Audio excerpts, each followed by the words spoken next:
দাদা, কি হলো বলো দেখিনি? আবার কিছু ঝঞ্ঝাট হলো নাকি? কিছু বুঝতে পারছি না। আমি তো ভেবেছিলাম যদি এইভাবে একটু ভাবসাব হয় আর কি, কিন্তু দুজনেই দেখছি যা মারমুখী। বিয়ে করতে তো রাজি।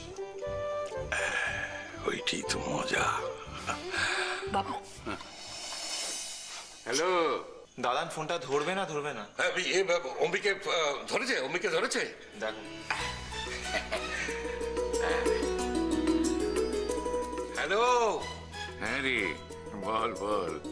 দেখ কেমন টেলিপ্যাথি হয়ে গেল আজকে। হ্যাঁ, আমি ভাবছিলাম সুখবরটা দিয়ে না তোকে টেলিফোনটা করব। আমি আগে করে ফেললুম, তাহলে কি হয়েছে বল?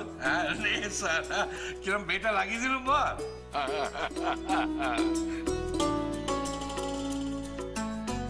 আদি বল, এই আমাদের গোপাল ঠাকুর এমন দ্বারা কথা কইছে যে মনে হয় দুজনের মধ্যে আগছে এখনো কমেনি কো মোটে।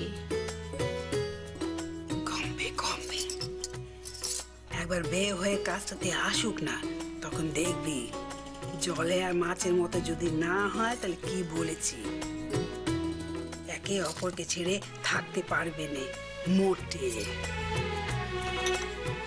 তাই যেন হয় ঠাকুর। জল আর মাছ, বাহ গিন্নিমা কি সুন্দর তুলনাখানা দিয়েছেন। হ্যাঁ, ঠিক তোমার আর বর্দার মতন ব্যাপারখানা।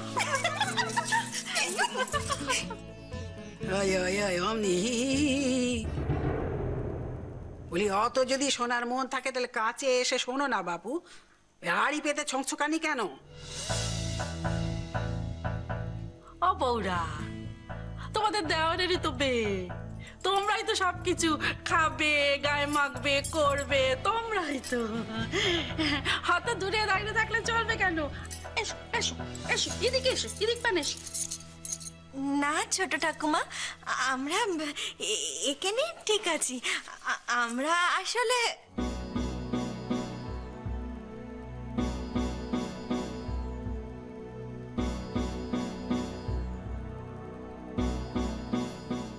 এই শোন, আমরা ঠিক করেছি যে এই সামনের রোববারেতেই পাকা কথা কইতে যাব।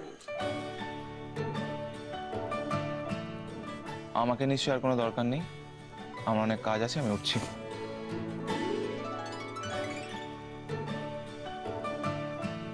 লজ্জা পেয়েছে।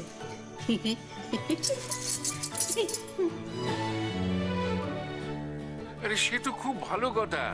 কথা আছে না, শুভ কাজে দেরি করতে নেই। এই দেখ দেখ, তোরা কিন্তু খুব সকাল সকাল আসবি। হ্যাঁ, আরে আসবো আসবো, শুধু কি আসবো, কবজি ডুবিয়ে খাবো, তবে না? এই দেখো, আসল কথা কাটা বলছে নে, যত রাজ্যের আবোল তাবোল। বলো না ঠাকুরপোকে, আমরা একবারই যাব, কিন্তু অনেকজন যাব, আমাদের আত্মীয় স্বজন একটু বেশি। হ্যাঁ শোন অম্বিকে, আমরা কিন্তু অনেকে মিলে যাব, বুঝতে পেরেছিস?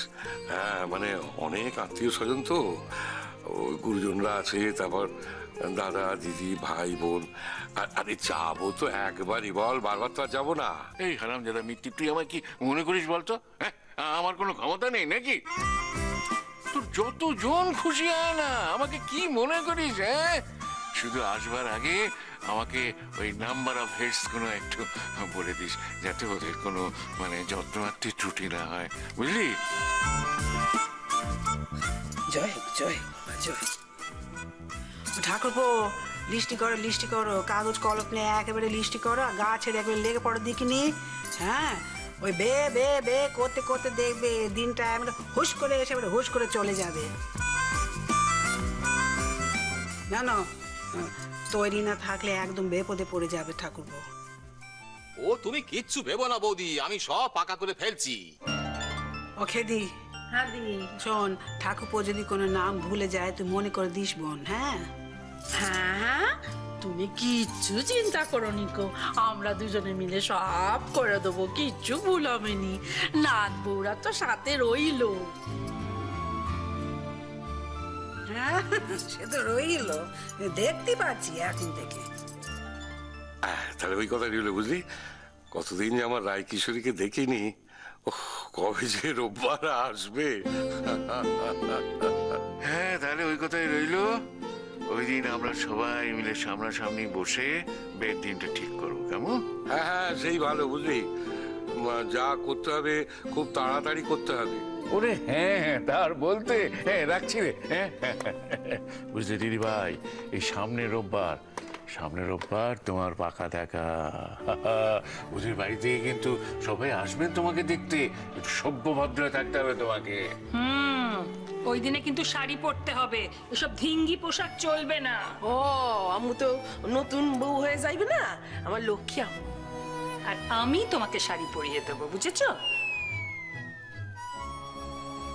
বাপরে, এমন লক্ষ্মী মেয়ের মতো ঘাড় নাড়াচ্ছে, যেন কত বাধ্য।